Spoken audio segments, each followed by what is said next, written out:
শ্ৰীমন্ত শংকৰ হৰি ভকতৰ জানা যেন কল্পতৰু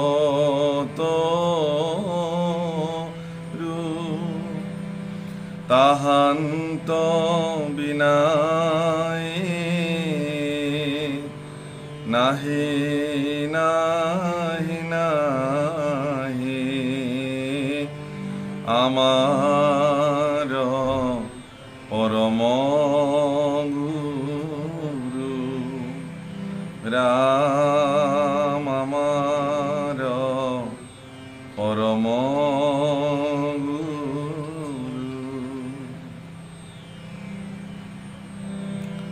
আর বদতি সৌনক ফুট কহিও সাম্প্রত পরীক্ষিত নৃপতির জন্ম কর্মযত হেরাম কিমতে মিলিল তান মরণ বিঘাত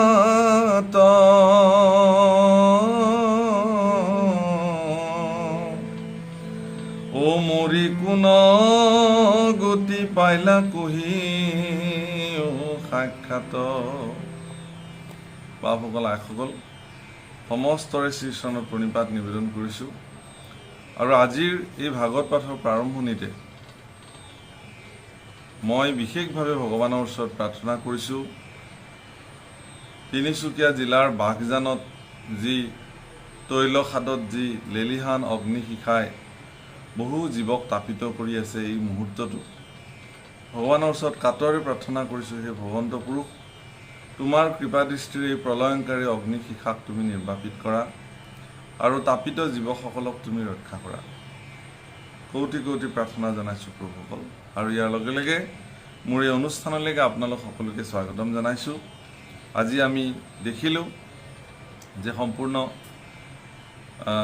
এটি সুকীয়া অধ্যায় আহিছে পৰীক্ষিতৰ জন্ম কথা যিটো অত্যন্ত জৰুৰী আৰু জানিবলগীয়া কথা কিছু আছে আৰু সেই কথাটো সৌনক প্ৰমুখে ঋষিসকলেও মহামুনি সূতৰ পৰা জানিব বিচাৰিছে যে কি কাৰণত পৰীক্ষিতৰ নিচিনা এগৰাকী প্ৰজাবৎসল ৰজা কি কাৰণত তেওঁৰ মৃত্যু হ'বলগীয়া হ'ল মৃত্যুৰ পিছত তেওঁৰ কি গতি সাধন হ'ল বা তেওঁৰ জন্ম কৰ্ম সম্পৰ্কে বিশদভাৱে জনাৰ তেওঁলোকে আগ্ৰহ প্ৰকাশ কৰিলে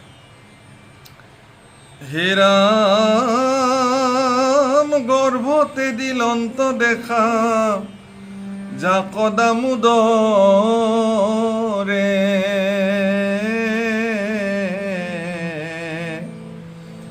আর কোননো মহন্ত আওর আছে তান্ত পরে আর যাক মহাগান জ্ঞান ধ্যান দিলা আখি সুকে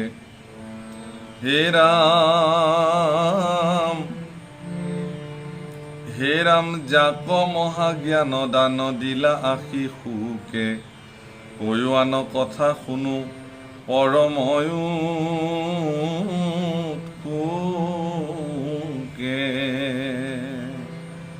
যিজনে গৰ্ভতেই ঈশ্বৰ পুৰুষক সাক্ষাৎ কৰিছিল তেওঁতকৈ আৰু মহন্ত পৃথিৱীত বিশিষ্ট মহন্ত কোন হ'ব পাৰে যাক স্বয়ং শুকদেৱৰ দৰে মহামুনি এগৰাকী আহি পৰম জ্ঞানদান প্ৰদান কৰিছিল মৃত্যু সময়ত গতিকে এনে সৌভাগ্য আৰু কোন ব্যক্তিৰ জীৱনত হ'ব পাৰে গতিকে তেনেগৰাকী সৌভাগ্যৱান পৰম মহন্ত এগৰাকী প্ৰজাবৎসল ৰজা মহাৰাজ পৰীক্ষিতৰ জন্ম সম্পৰ্কে আমাৰ জানিবলৈ মন গৈছে হে ৰাম নিগদতি সুত শুনা সৌনকয় উত্তৰ ও দেখিলা কৃষ্ণক শিশু গৰ্ভৰ ভিতৰ হে ৰাম ভৈলয় অন্তৰ ধ্যান ৰূপ কৰিয়া প্ৰকাশ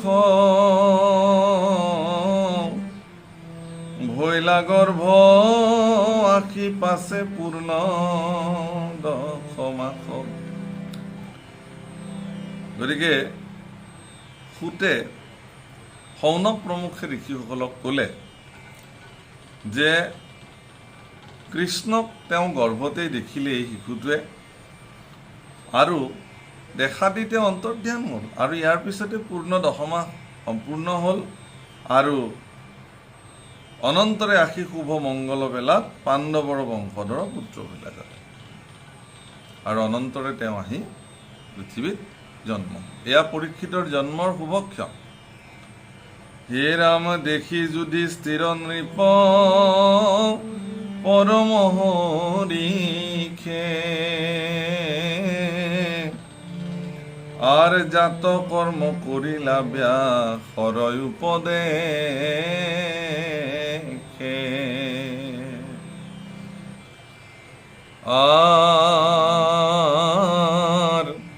সুবৰ্ণ বসনে ধেনু অনেক ঘূতক, লক্ষ লক্ষ দিলা দান বিশিষ্ট বিপ্ৰক।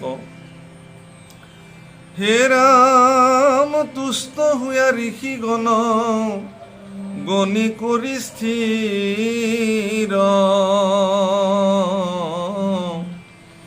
বুলন্ত শিশুৰ কথা শুনা যুধিষ্ঠিৰ। গতিকে মহাৰাজ যুধিষ্ঠিৰ আনন্দিত হ'ল, তেওঁলোকৰ নাতি প্ৰাপ্ত হ'ল, অৰ্থাৎ অৰ্জুনৰ পুত্ৰ অভিমন্যুৰ পুত্ৰ তেওঁলোকৰ নাতি, আৰু পাণ্ডৱ বংশৰ এয়া শেষ বন্তি ক'বলৈ গ'লে এওঁৱে কুল উদ্ধাৰ কৰিব লাগিব। গতিকে মহাৰাজ যুধিষ্ঠিৰ পৰম আনন্দিত হ'ল, আৰু ব্যাস ঋষিৰ উপদেশ মৰ্মে শিশুটিৰ জাতকৰ্ম সম্পাদন কৰিলে। জাতকৰ্ম মানে জন্মৰ যি কৰ্ম, আমাৰ ভাৰতীয় সনাতন পৰম্পৰাত শিশুসকলৰ জাতকৰ্ম কৰাৰ নিয়ম আছে, সংস্কাৰৰ ভিতৰত ইও এক প্ৰকাৰ। গতিকে তাৰ লগে লগে তেওঁ সোণ গহিনা অলংকাৰ বস্ত্ৰ ধেনু মানে গাই আৰু ঘোটক ঘোঁৰা আদি লক্ষ লক্ষ এই সমস্ত দান বিপ্ৰসকলক তেওঁ প্ৰদান কৰিলে, আৰু এই দান পাই ঋষিসকল তুষ্ট হ'ল, আৰু তেওঁলোকে গণি পিতি সকলোৱে সুন্দৰকৈ শিশুৰ জাতকৰ্ম সম্পাদন কৰিলে, আৰু কৰি তেওঁলোকে শিশু সম্পৰ্কে অৰ্থাৎ এইমাত্ৰ জন্ম পোৱা শিশুটি সম্পৰ্কে শুনা বুলি ৰজা যুধিষ্ঠিৰৰ আগত শিশুটিৰ সম্পৰ্কে বৰ্ণনা কৰিছে। এই শিশুটি কেনেধৰণৰ? হে ৰাম যিহেতু ৰাখিলা শিশু গৰ্ভতে সাক্ষাৎ, ও এতেকেই হান নাম হৈবে বিষ্ণুৰাত। আচলতে প্ৰথম নামটো ঋষিসকলে ৰাখিলে বিষ্ণুৰাত। পৰীক্ষিতৰ প্ৰথম নাম জাতকৰ্ম কৰি ঋষিসকলে ৰাখিলে বিষ্ণুৰাত, অৰ্থাৎ গৰ্ভতেই যিগৰাকী বিষ্ণুৱে তেওঁ ৰক্ষা কৰিলে সেইকাৰণে তেওঁৰ নাম বিষ্ণুৰাত হ'ল। এই শিশুটিয়ে গৰ্ভতেই ভগৱন্ত বিষ্ণুক সাক্ষাৎ কৰি আহিছে, সেইকাৰণে এই শিশুটিৰ নাম বিষ্ণুৰাত ৰখা। হে ৰাম কৃষ্ণৰ চৰণে হৈব একান্ত ভকত, নকৰিবা ৰাজা কিছু সংশয় মনত। এই শিশুটি কৃষ্ণৰ একান্ত ভকত হ'ব। হে মহাৰাজ এই কথাত কিঞ্চিত মানুহ সন্দেহ কৰিবলগীয়া নাই। হে ৰাম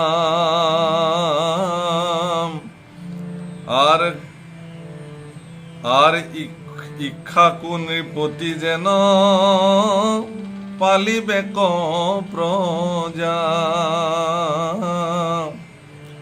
দেৱদ্বিজ পূজনে যে হেন ৰাম ৰাজা।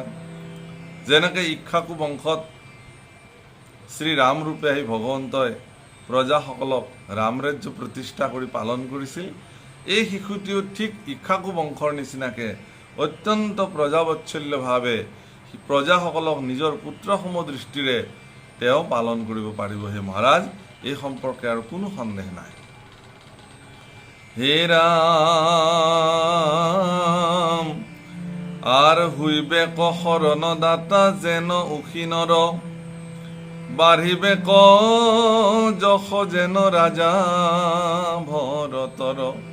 ৰজা ভৰতৰ যেনেকৈ যশস্যা খ্যাতি সমস্ত পৃথিৱী ব্যাপ্ত হৈছিল, এওঁৰো যশস্যা খ্যাতি সমস্ত পৃথিৱী জুৰি পৰিব্যাপ্ত হ'ব আৰু এওঁ শৰণদাতা হ'ব, অৰ্থাৎ যিকোনো আশ্ৰয়দাতা জীৱক তেওঁ আশ্ৰয় দিব পৰাৰ যিটো ক্ষমতা এগৰাকী বিশাল অন্তৰৰ ৰজাৰ যিটো থাকে, শত্ৰুকো আশ্ৰয় দিব পৰাৰ যিটো ক্ষমতা সেয়া তেওঁ থাকিব। আৰু হয়ো সেইকাৰণে ৰজা পৰীক্ষিতে পৰম দুৰাচাৰী কলিও যেতিয়া তেওঁৰ ওচৰত আশ্ৰয় বিচাৰিছিল, এইগৰাকী ৰজা পৰীক্ষিতে কলিকো তেওঁৰ ৰাজ্যত তেওঁ আশ্ৰয় প্ৰদান কৰিছিল। হে ৰাম দুই অৰ্জুনৰ তুল্য হইবে ধনুৰ্ধৰ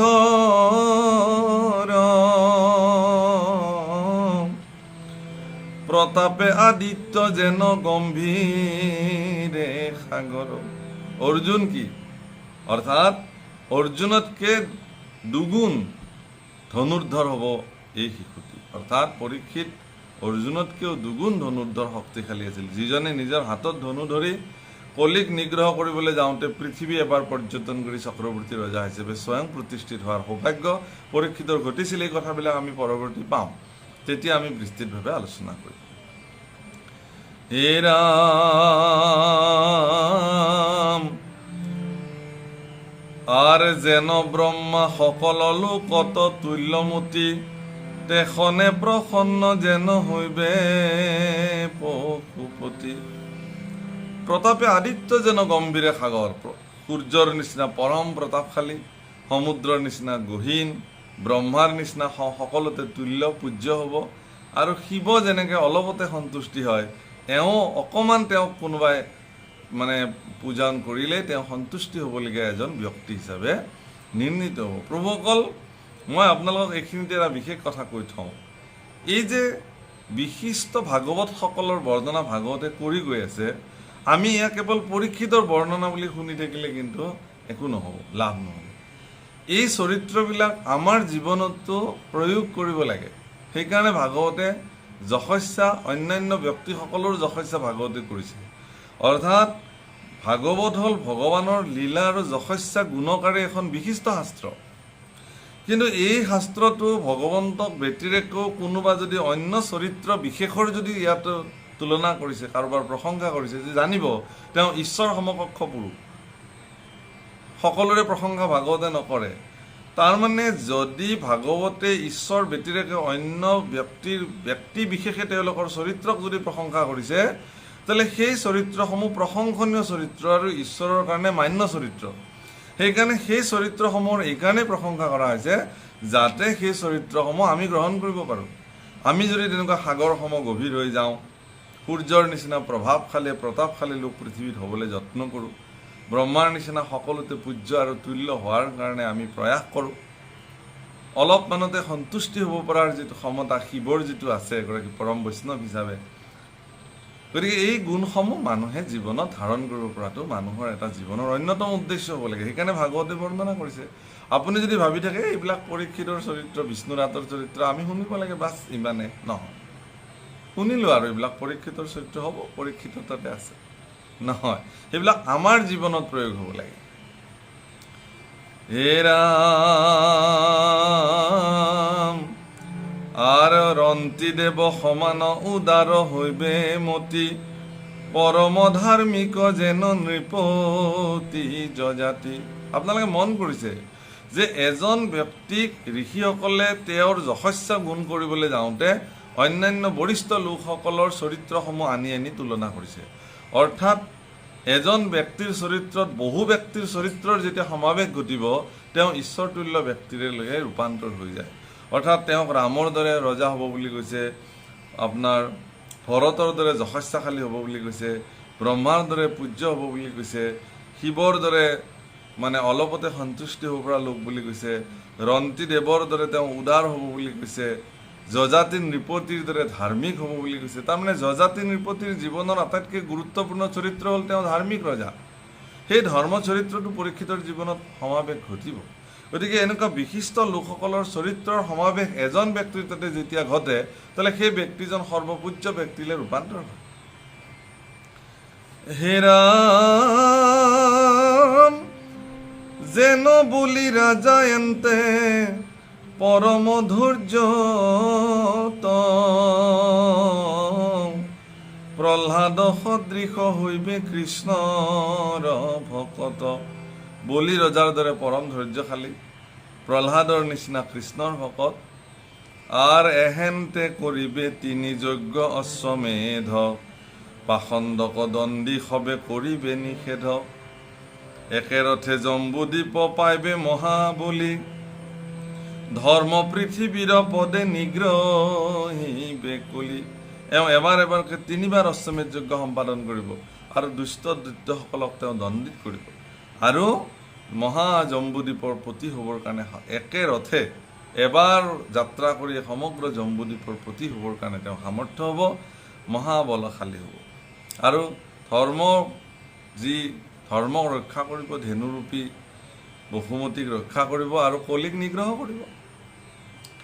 হে ৰাম তক্ষকক হন্তে পাছে শুনি অমৰণ, কৃষ্ণৰ চৰণে লৈবে একান্তে শৰণ। আৰু তক্ষকৰ দ্বাৰা তেওঁ দংশিত হৈ মৃত্যু হ'ব আৰু কৃষ্ণৰ চৰণত তেওঁ শৰণ গ্ৰহণ কৰি আত্মসমৰ্পিত হ'ব। হে ৰাম সুকে আখি দিবন্তই হাক মহাজ্ঞান, কৃষ্ণৰ অভয় পদ পাইবে তেজি প্ৰাণ। আৰু সুখদেৱে আহি পৰম জ্ঞান প্ৰদান কৰিব গুৰুস্থানত বহি আৰু এই ধৰণে তেওঁ কৃষ্ণৰ অভয় চৰণত সমৰ্পিত হৈ তেওঁ প্ৰাণ ত্যাগ কৰিব। অৰ্থাৎ শিশুটিৰ জন্মৰ দিনাখনেই ত্ৰিকালজ্ঞ ঋষিসকলে তেওঁৰ গোটেই ভৱিষ্যত কৈ পেলালে, কি হ'ব, আৰু এক আখৰে আখৰে এই বাক্যসমূহ মানে প্ৰযোজ্য হৈছিল। হে ৰাম এই মতে ঋষি সবে কৰি আগনিত, ও ৰাজ পূজা পাই গৈল আশ্ৰম প্ৰতি। হে ৰাম অনন্তৰে ভৈলা শিশু স্বভাৱে মহন্ত, ও গৰ্ভতে দেখিয়া যাক পৰীক্ষা কৰন্ত। আৰু স্বভাৱতে শিশুটো সৰুৰ পৰাই মহন্ত চৰিত্ৰ হ'বলৈ আৰম্ভ কৰিলে, কাৰণ তেওঁ গৰ্ভতে ঈশ্বৰক দেখি পৰীক্ষা কৰিছিল কোননো এইজন বুলি। হে ৰাম এতেকে ভৈলন্ত তান পৰীক্ষিত নাম, শুক্ল পক্ষৰ চন্দ্ৰ যেন বাঢ়ে অনুক্ৰম। গৰ্ভৰ ভিতৰতে কোন এইজন ঈশ্বৰ বুলি পৰীক্ষা কৰাৰ দৃঢ় শিশুটিৰ নাম সেইকাৰণে পৰীক্ষিত হ'ল। আৰু চন্দ্ৰকলাৰ নিচিনা দিনক দিনে সুন্দৰকৈ বাঢ়ি আহিবলৈ ধৰিলে ৰাজকুমাৰ পৰীক্ষিত। হে ৰাম শিশুকাল হন্তে ভৈলা ভকত কৃষ্ণৰ, প্ৰীতি বাঢ়ি জানতে সমস্তে লোকৰ। আৰ শিশুকাল হন্তে ভৈলা ভকত কৃষ্ণৰ, প্ৰীতি বাঢ়ি যায় তান্তে সমস্তে লোকৰ। আৰু তেওঁ সৰু কালৰ পৰাই তেওঁ মানে কৃষ্ণত ভকত হ'বলৈ আৰম্ভ কৰিলে আৰু তেওঁক দেখিলে মানুহৰ মন প্ৰাণ ভাল লাগিবলৈ আৰম্ভ কৰিলে। আৰ সুনিগদতি সুত শুনা কথা বিপৰীত, নিগ্ৰহিলা জিমতে কলিক পৰীক্ষিত। হে ৰাম মৈত্ৰীয়ত হন্তে পাছে পায়া মহাজ্ঞান,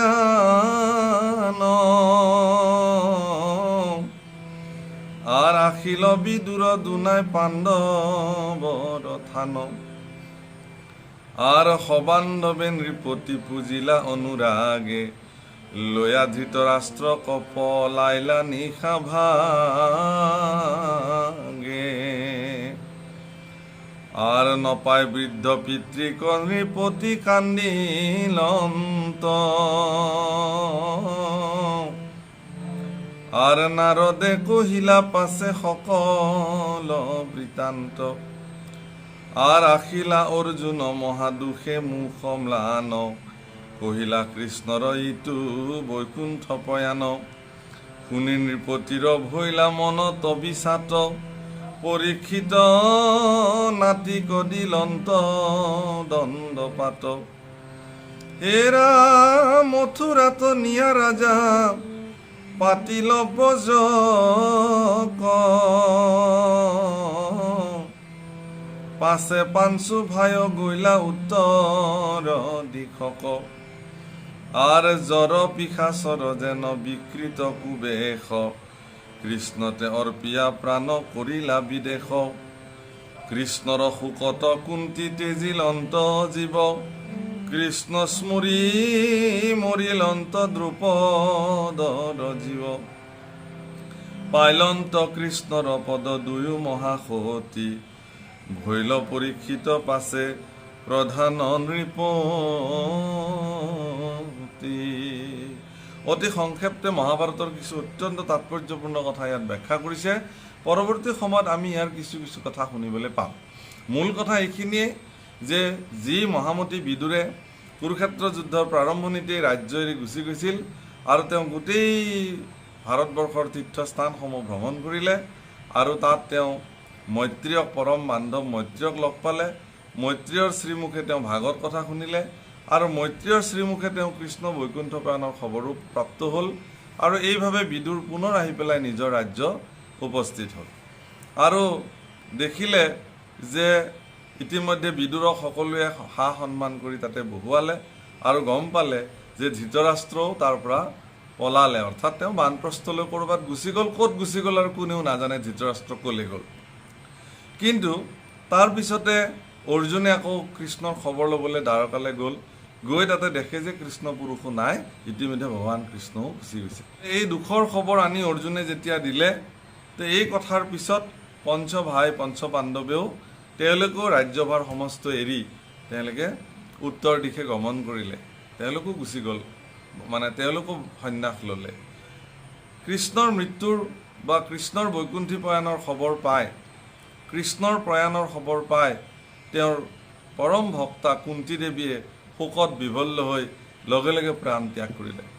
আৰু এই দৃশ্য দেখি দ্ৰৌপদৰ জীও দ্ৰৌপদীও কৃষ্ণৰ বিয়োগৰ বাতৰি শুনি সহিব নোৱাৰি তেওঁ প্ৰাণ ত্যাগ কৰিলে, তেওঁৰো মৃত্যু হ'ল।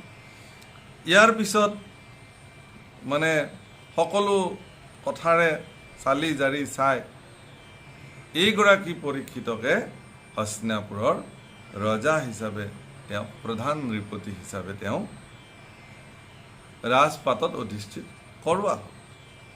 পৰম প্ৰভাৱশালী আৰু শক্তিশালী ৰজা হিচাপে পৰীক্ষিত প্ৰতিষ্ঠা লাভ কৰিলে। কেনেকুৱা প্ৰভাৱশালী? আৰ হংসৰে যাহাৰ ঘোৰা আকাশৰ পথে জিনিলন্ত জম্বু দ্বীপ ৰাজা একেৰথে আৰ 12, 13, 14, 15 অধ্যায়ৰ এহি মানে গৈল কথা প্ৰথম স্কন্ধ।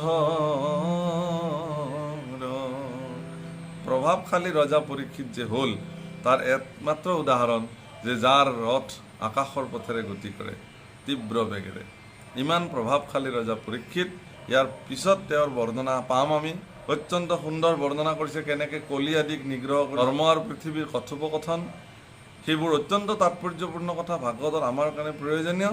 গতিকে সামান্য উপদেশ, গতিকে ইয়াৰ পিছত কিছু উপদেশ প্ৰদান কৰিছে, সেইখিনি শুনি আমি আজিৰ অধ্যায় ইমানতে সামৰণি পেলাম। আৰ শুনা সভা সদপদ কৃষ্ণৰ চৰিত্ৰ আতপৰে আন ধৰ্ম নাহি কে কলিত আৰ যদ্যপি চণ্ডাল কলি পাপৰ ভাণ্ডাৰ তথাপিতো আছে আত মহাগুণ সাৰ। যদিও কলি মহাপাপী, কিন্তু ইয়াতো মহাগুণ আছে বুলি কৈছে। সেই সভাসদ আপোনালোকক কৈছে মানে চতুৰ্যুগৰ ভিতৰত সত্য, ত্ৰেতা, দ্বাপৰ আৰু কলিৰ ভিতৰত আটাইতকৈ শ্ৰেষ্ঠ যুগ হিচাপে কলি নিৰ্ণীত হৈছে। এই কথা ইয়াত বৰ্ণনা কৰিছে ভাগৱতে। হে ৰাম কৃষ্ণৰ কীৰ্তন মাত্ৰ কৰোক প্ৰবন্ধ চিন্দি যাই এতেকে সকলে কৰ্মবন্ধ কৃষ্ণত উপজে প্ৰেম পৰম ভকতি কৃষ্ণমূৰ্তি স্মৃতি হৈ হিয়াত সম্প্ৰতি। কলিৰ মহাগুণ কি? যে কৃষ্ণৰ কীৰ্তন মাত্ৰ প্ৰবন্ধ কৰক, আপুনি সমস্ত সংসাৰৰ কৰ্মবন্ধৰ পৰা আপুনি মুক্ত হ'ব পাৰিব। ইমান সহজ। কৰ্মবন্ধনত পৰি জীৱৰ যি দুখ দুৰ্গতি আমিবিলাকে ভোগ কৰোঁ, আপোনালোকে আৰু চিন্তা কৰিব নালাগে। ভাগৱতে কৈছে যে কৃষ্ণ কীৰ্তন কৰক, কৃষ্ণ কথাৰ শ্ৰৱণ কৰক, দেখিব যে সকলো কৰ্মবন্ধনৰ পৰা আপোনালোক মুক্ত হ'ব। হে ৰাম আৰ ভৈলা শ্ৰেষ্ঠ কলি সিচাৰিও যুগ মাঝে প্ৰশংসে কলিক মহামহন্ত সমাজে। গতিকে 4 যুগৰ ভিতৰত কলিয়ে শ্ৰেষ্ঠ যুগ হিচাপে প্ৰতিষ্ঠা লাভ কৰিলে, আৰু এই কলিকে সকলো মহন্তসকলে প্ৰশংসা কৰিছে। আৰ ধৰ্ম অৰ্থ কাম মুখ কীৰ্তনতে পাই কলি সম শ্ৰেষ্ঠ যুগ নাহি নাহি নাই। গতিকে ধৰ্ম অৰ্থ কাম মুখ সকলো কীৰ্তনতে পায়। গতিকে কলিৰ নিচিনা আৰু শ্ৰেষ্ঠ যুগ পৃথিৱীত নাই নাই নাই, 3 বাৰ ভাগৱতে নাই বুলি কৈছে। আৰু শাস্ত্ৰৰ পৰম তত্ত্ব জানি সৰ্বজন কৰিও কৃষ্ণৰ নিতে শ্ৰৱণ কীৰ্তন। সেইকাৰণে শাস্ত্ৰৰ এই পৰম তত্ত্ব জানি আপোনালোকে সকলোৱে কৃষ্ণ কীৰ্তন কৰক। তেতিয়া কি হ'ব বুলি কৈছে? আর অপ্রয়াসে সাধৈ সিদ্ধি মহাহরি নাম জানি নিরন্তরে নরে বোলা রাম রাম। কৃষ্ণ। হে বাপসকল আইসকল, আজিৰ অনুষ্ঠান ইমানতে বিৰাম দিয়া হ'ল। আপোনালোক সকলোৰে কল্যাণ আৰু মংগল ভগৱন্তৰ ওচৰত প্ৰাৰ্থনা জনাই আজিৰ বাণীক ইমানতে বিৰাম দি পৰৱৰ্তী অত্যন্ত সুগভীৰ তত্ত্ব সম্পন্ন ভাগৱতৰ কথা, ধৰ্ম আৰু পৃথিৱীৰ মাজত হোৱা আলোচনালৈ আমি আগবাঢ়িম। তাৰ কাৰণে সকলোবোৰ প্ৰস্তুত হৈ থাকক, কৃষ্ণ কথা শুনিবৰ কাৰণে আগ্ৰহী হৈ থাকক। ভগৱন্তই আপোনালোকক সুস্বাস্থ্য প্ৰদান কৰিব, সুমতি প্ৰদান কৰিব। এই আশাৰে আজিলৈ ইমানতে বিৰাম দিলোঁ। কৃষ্ণ।